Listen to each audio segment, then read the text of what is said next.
Hi, this is Dr. Grace. Today I'm continuing with growing up in current world of technology.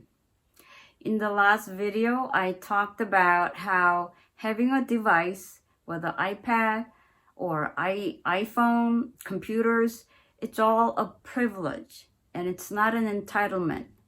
So when a child is misbehaving or not following your directions, or you really feel like there needs to be consequences for their behavior, you should be able to take away the device. And you can only do that successfully if you do it when they were young. If you haven't done it, they used to have access to their device while they are growing up, and you try to take away later on when they're a little older, it's much harder. So you need to be able to do it since they are young, very young. And second, I also suggested that you model the behavior by controlling yourself, the parent, on how much time you spend on the device too. And especially during the mealtime, when there's a family gathering, there should be a rule to put away the device.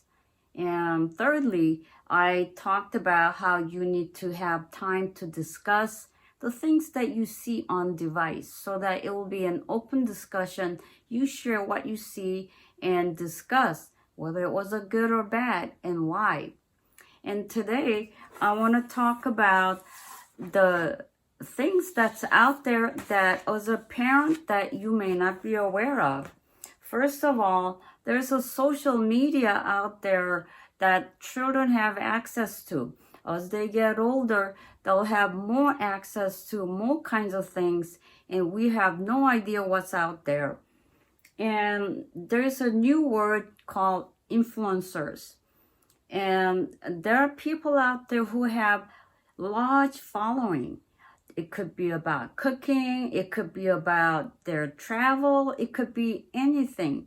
And I haven't followed any influencer, and I really don't know who's out there.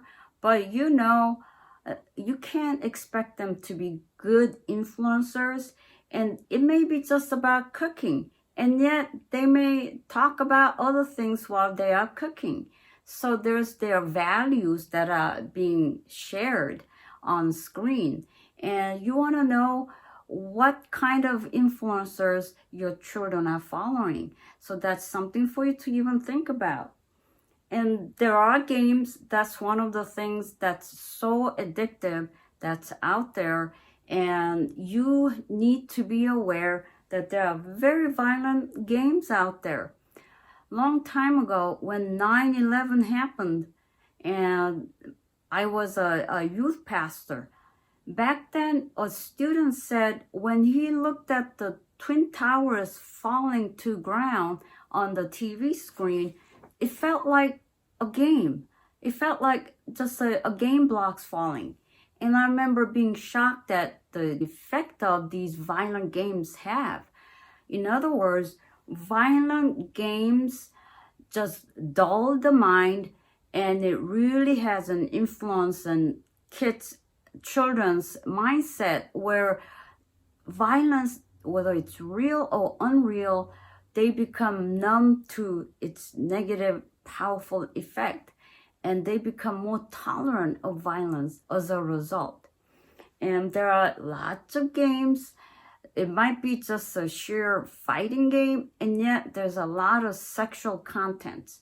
The way they draw female bodies, unnecessarily showing body parts, and it really influences kids, their mind to these things that's out there, which can also lead to pornography. And pornography is a multi-billion-dollar business out there.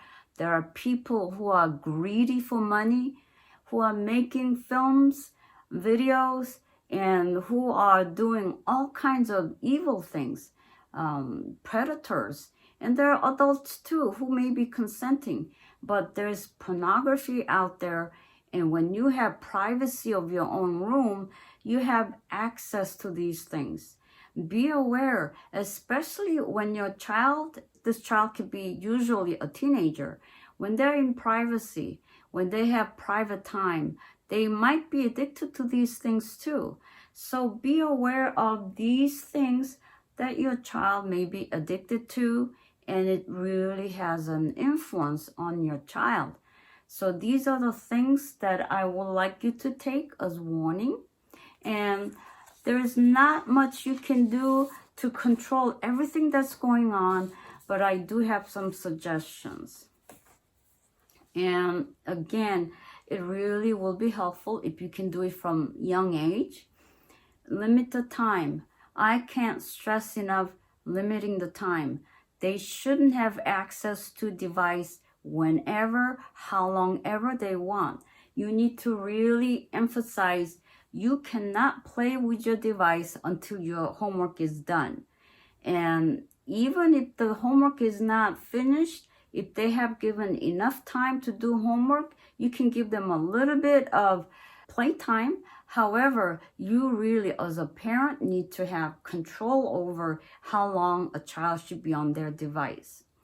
And there needs to be curfew too. Okay, it's bedtime. We need to shut off all the device and we are now going to bed. And I strongly suggest that you take away the device and put it in a safe place where they cannot retrieve, because you could say it's time for bed and they could be in their room just looking at stuff, playing the game too. So you really need to have control over where the device is stored, especially at night.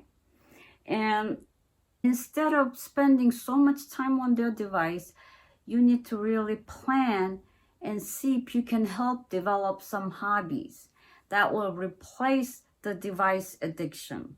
So it could be sports, just encouraging them to be part of a team, play some kind of sports. Or if they are into music, you could also encourage them to develop that, or some kind of art, or it could be even gardening, helping them to develop just fun things that they can do and enjoy beyond the device time will really help them to balance their day. And of course, you need to spend time discussing what they've been watching, what they've been doing, just so that you can talk about values. That's the opportunity for you as a parent to talk about godly values. What does God think about this? What do you think about it? What would God would say about these things that you've been watching? And you could just go on, but make sure godly values are communicated. And lastly, but not least, prayer. When someone is addicted to computer games, pornography, social media, sometimes it's really, really hard to break, especially if it involves addiction. And there's nothing better than prayer. You need to pray for your children that they will not become addicted to different negative things, and help them to pray for themselves too, so that they will overcome all the evil influences that's out there that can be coming in through all these means. And only God knows what your child truly needs, and He can provide the help. So that is one thing you will have to do for your child, no matter what is involved. So I pray that your children and yourself will be free from any negative influences, any bad addictions, and may God bless you and your children. Until next time.